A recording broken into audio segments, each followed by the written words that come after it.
Stay. Stay. Oh boy. Don't move. Good morning, and welcome to another read aloud of Flush. We have our moo cup with a bunch of coffee.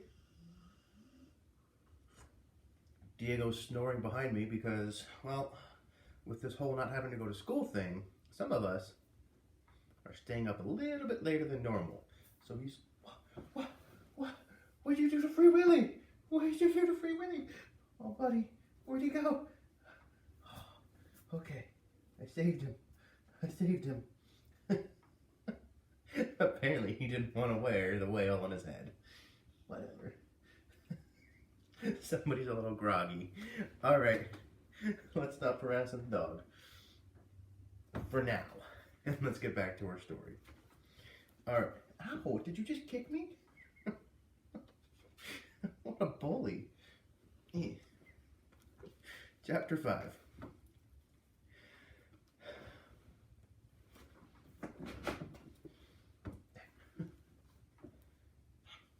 Chapter 5. Everybody was quiet at breakfast the next morning. I meant to almost spill it. You did spill it. Nah, it's good. Yeah, we're good.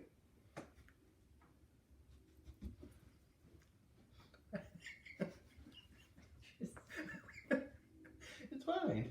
It's supposed to be like that. That's why we don't have nice things. Can I get back to my job, please? I know. This is what I have to deal with every day. Alright. Chapter 5. Everybody was quiet at breakfast the next morning. Mom said she was taking Abby shopping. I told her I was going fishing again, which was a possibility. First, though, I had to have another talk with my father. I wanted him to know that Mom had mentioned the D word, divorce. Surely that would shake him up enough to come home. As soon as Mom and Abby left, I got on my bike and headed up the highway toward the jail.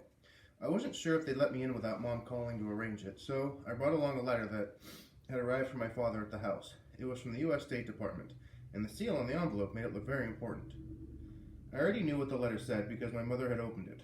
The government was telling us, for about the 15th time, that the body of Robert Lee Underwood, my grandfather, my grandpa Bobby, was still down in Columbia. They couldn't bring him home because there was a problem with the paperwork, and the police in the village were not responding to inquiries from the United States Embassy.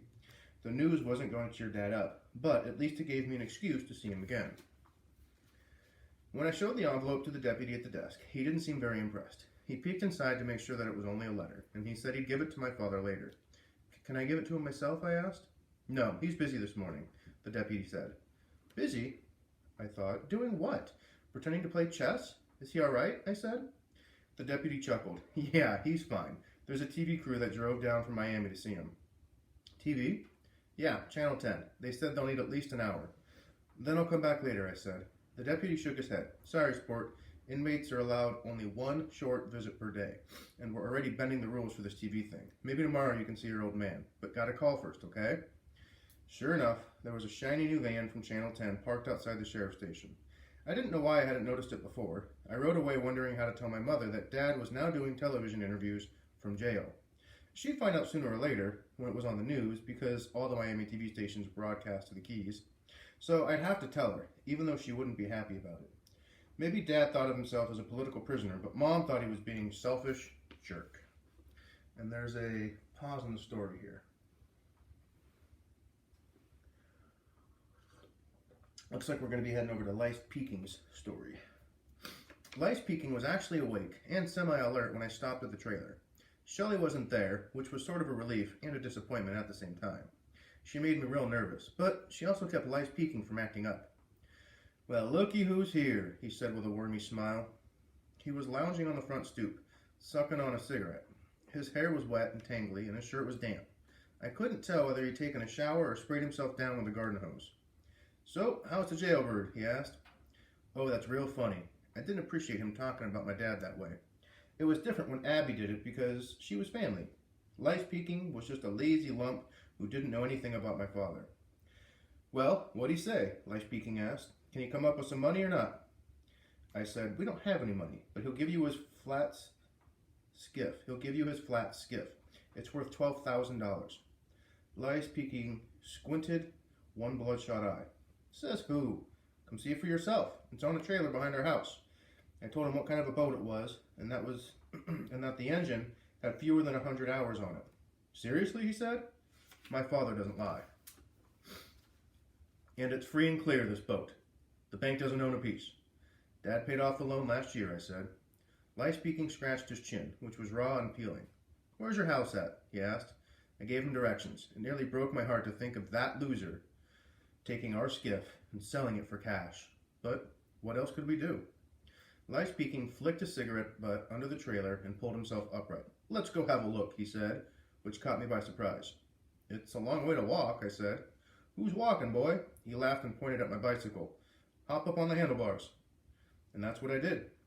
It had been a while since Lie speaking had pedaled a bike, and he was wheezing by the time we got to the house. He seemed shocked that there was no refreshments in the refrigerator except for Diet Coke. We went out back to see Dad's skiff, and Lie speaking made up his mind right away. It was a cool-looking boat. We definitely got us a deal, he said. I'll be back with Shelley and a Jeep to pick it up. Say tomorrow around noon? Hold on, I said. It's not free. Lie speaking sniffed. Chill out, Junior. I know that. My dad wants you to sign a statement telling what you saw when you worked on the Coral Queen. You know, about Mr. Muleman making them empty the dirty holding tank into the water? Sure, no sweat, Lie speaking said. And anything else illegal you know about, like if they're dumping garbage or oil too. You need to write it all down. You bet. He was walking back and forth, admiring the skiff from different angles. Now, the trailer's included, right? Yes, sir, I said. Could you please bring the statement when you come to get the boat? Lie speaking made a face and looked down at me. You want it tomorrow? Seriously? Yes, sir. And Dad says it's got to be signed and witnessed, I told him. That's the deal. Geez, you're quite the hard deal maker, aren't you?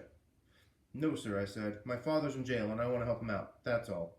I know what we need, and that's what I want. On the way back to the trailer court, we passed Jasper Muleman Jr. and Bull pushing a wheelbarrow down the bike path. It was obviously a strain. As we rode past, I saw why.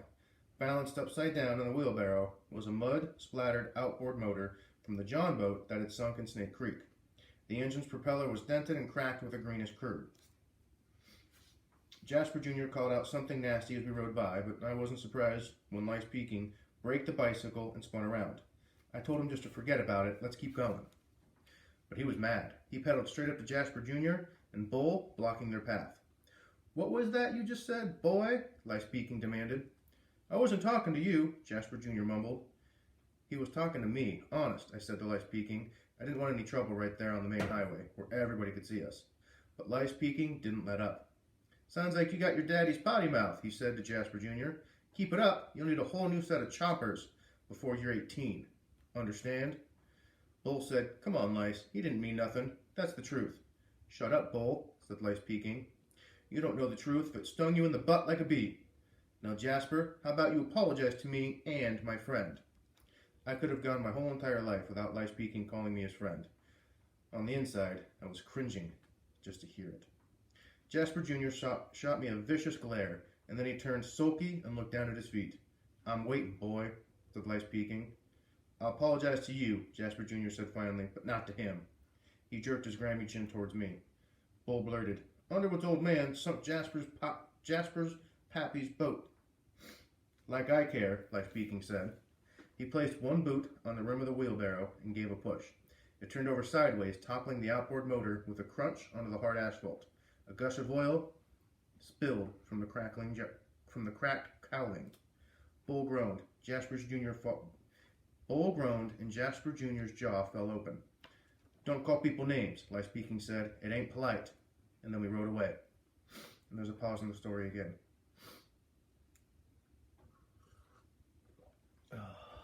You trying to hide? Yeah, you're sleepy. Ooh. That night, after dinner, Mom put on a CD by a singer named Sheryl Crow. One of the songs was called My Favorite Mistake, and my mother liked to joke that she could have written it herself, about my dad. This time, though, she didn't smile when the song came on. I was going to tell her about Dad doing that interview with Channel 10, but I decided to wait until she was in a better mood. I didn't tell my sister either because she'd get really upset and start throwing stuff around her room. Abby has a hot temper just like Dad. Around 10:15, Mom turned off the stereo, gave me a hug, and went off to bed. I was pretty tired, but I stayed up reading a skateboard magazine and kept one eye on the clock. At exactly midnight, I crept down the hall and tapped on Abby's door. She was wide awake and ready to go. We snuck out through the kitchen and got our bicycles from the garage. Wonder where they're going. It didn't take long to reach the marina. The Coral Queen had just closed. The passengers were filing off, laughing and talking loudly. Abby and I hid nearby, on one of the deep-sea charter boats. We crouched low in the stern so that nobody could see us. A yellow crescent moon peeked out from behind the clouds, and the mosquitoes weren't too bad. We just sat there, not saying a word to each other, looking up at the sky and waiting for the docks to quiet down. By the time all the gamblers were gone, we could hear the jacks and tarpon crashing schools of minnows in the basin. When I peered over the gunwale, I spotted Dusty Muleman's big black Escalade parked under one of the lampposts near the Coral Queen. The sound of men's voices carried across the still water, and I could still see figures moving around on the casino boat.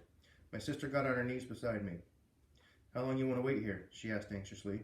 "Mom's going to freak if she wakes up when we're gone." I checked my watch, 10 minutes after 1. "We'll give it till 1:30, I said, "and then we'll go home." The way Dad had explained it, big boats like the Coral Queen are supposed to pump their toilet waste from onboard holding tanks to a sealed vat on shore. Later, a sewage truck collects the stuff and hauls it into a treatment plant. Dad believed that Dusty Muleman's boat was flushing hundreds of gallons of poop directly in the basin. I still giggle at that word. Which is not only gross, as Abby would say, but also a big-time crime. All we had to do was catch him in the act and call the Coast Guard to come arrest him. Then everybody in town would know that my father wasn't some kind of loony troublemaker, and that he was just a guy who cared about the kids and the beaches and the things that lived in the sea.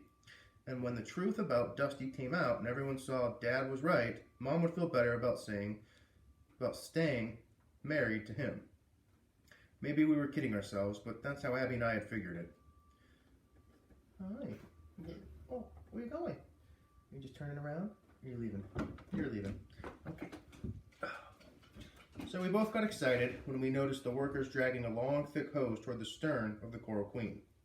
We were sure, 1000% certain, that they'd open the valve and drop the end of that hose into the water. But they didn't.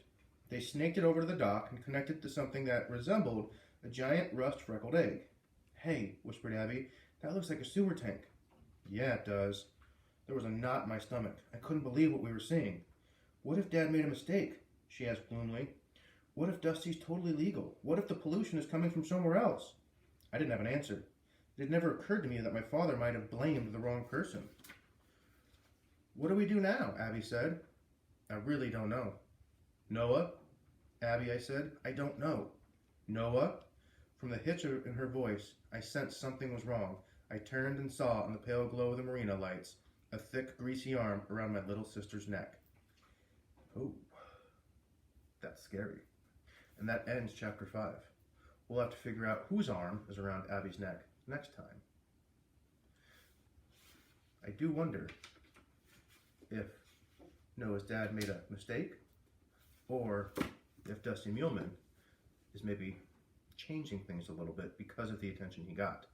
We'll find out tomorrow. But first, I've talked to Diego about the proper pronunciation of the word BOW when referring to a boat, and he says it's like he talks, it's bow, like bow wow, it's the bow of the boat. So I'm glad we got that cleared up. I'll see you tomorrow.